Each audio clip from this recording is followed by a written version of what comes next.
دوسری بات یہ ہے کہ سنت اور حدیث کے دو الفاظ علیحدہ ہیں۔ سنت حضور کا تعامل، حضور کا طرز عمل، یہ سنت ہے، اور حدیث اس کا ایک ریکارڈ ہے، ریٹن ریکارڈ۔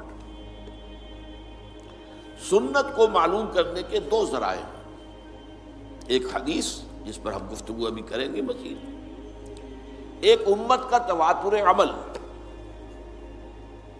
حضور کو عمل کرتے ہوئے دیکھا صحابہ نے تو آپ کی پیروی کی، آپ کی نقل کی۔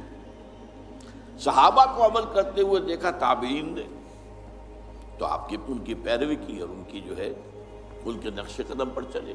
تو اس طرح ہوتا ہوتا نسل بعد نسل تواتر کے ساتھ بہت سی چیزیں ہیں جو امت میں منتقل ہوتی چلی آئی۔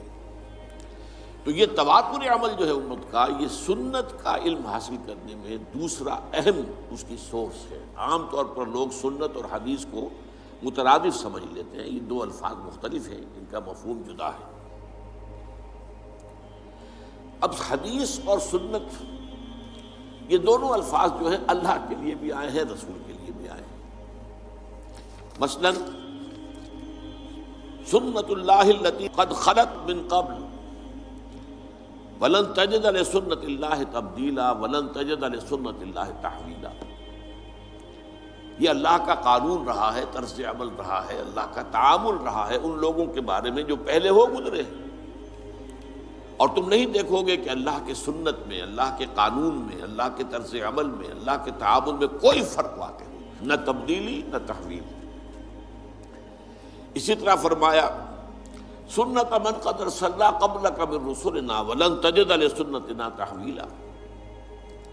یہ اللہ کی سنت، اللہ کا قانون، اللہ کا طریق عمل، اللہ کا طرز عمل ہے ان سب کے بارے میں جو نبیوں اور رسولوں میں آپ سے قبل گزر چکے ہیں، اور آپ اللہ کی سنت میں کہیں کوئی تبدیلی نہیں پائیں گے۔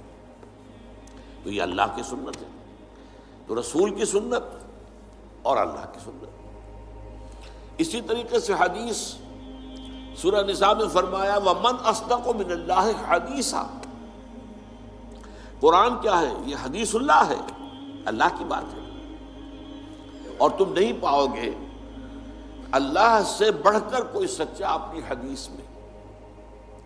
اللہ کی حدیث سے بڑھ کر سچی اور کون سی حدیث ہو سکتی ہے؟ اسی طرح فرمایا گیا فَبِأَيِّ حَدِيثٍ بَعْدَهُ يُؤْمِنُونَ۔ اس حدیث کے بعد یعنی حدیث اللہ قرآن مجید کے بعد اگر یہ اس پر ہی ماننے لا رہے تو پھر اور کس پر ہی مان لائیں گے؟ کیا قرآن سے آگے بھی کوئی بات آنے والی ہے؟ یہ تو ویسے بھی آخری کتاب ہے، اور واقعہ یہ ہے کہ حرف آخر ہے۔ اسی طرح حدیث کے لیے، حضور کے لیے لفظ آیا ہے وَإِذْ أَسَرَّ النَّبِيُّ إِلَىٰ بَعْضِ أَزْوَاجِهِ حَدِيثًا۔ ایک واقعے کا ذکر کرتے ہوئے جب نبی صلی اللہ علیہ وسلم نے اپنے ازواج میں سے بعض کے پاس اپنی ایک حدیث، اپنی ایک بات بطور راز رکھی، تو سنت کا لفظ بھی سنت اللہ، سنت رسول، حدیث اللہ، حدیث الرسول صلی اللہ علیہ وسلم۔ اب چلیے حدیث کسے کہتے ہیں؟ دو موٹے الفاظ یاد کر لیجئے۔ حدیث دو طرح کی چیزوں پر مشتمل ہے، ایک اخبار کہلاتے ہیں، خبر کی جمع اخبار، ایک آثار کہلاتے ہیں، اثر کی جمع آثار۔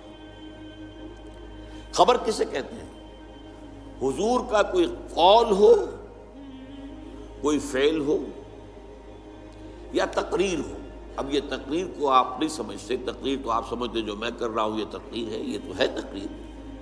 اصل میں تقریر یہاں اس کے معنی کیا ہے کہ کوئی کام حضور کے سامنے کیا گیا اور آپ نے روکا نہیں، برقرار رکھا، تو اسے ایک سند حاصل ہو گئی۔ جب حضور کے سامنے کام کیا، آپ نے دیکھا اور آپ نے منع نہیں کیا، روکا نہیں، کہا جائز ہے، تو یہ گویا کہ ایک سند ہو گئی کہ حضور کی طرف سے ایک طرح کی اس کو منظوری جو ہے امپلائڈ، حضور کی طرف سے ریکگنیشن حاصل ہو گئی۔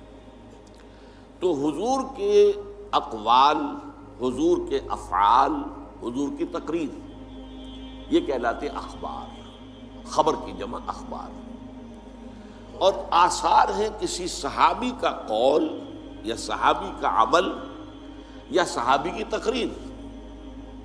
اس لیے کہ یہی گمان غالب ہے کہ صحابی جو بات کہہ رہا ہے وہ اپنی طرف سے نہیں کہہ سکتا، صحابی جو عمل کر رہا ہے وہ اپنی وجہ سے نہیں کر رہا، صحابی کا قول بھی، صحابی کا عمل بھی، اور صحابی کی تقریر بھی، جیسے رسول کا قول، رسول کا عمل، رسول کی تقریر، یہ اخبار ہے، صحابی کا قول، صحابی کا عمل، صحابی کی تقریر، یہ آثار ہے، اور ان دونوں کو جمع کر کے حدیث کہتے ہیں۔ حدیث کے اندر اخبار بھی ہے اور آثار۔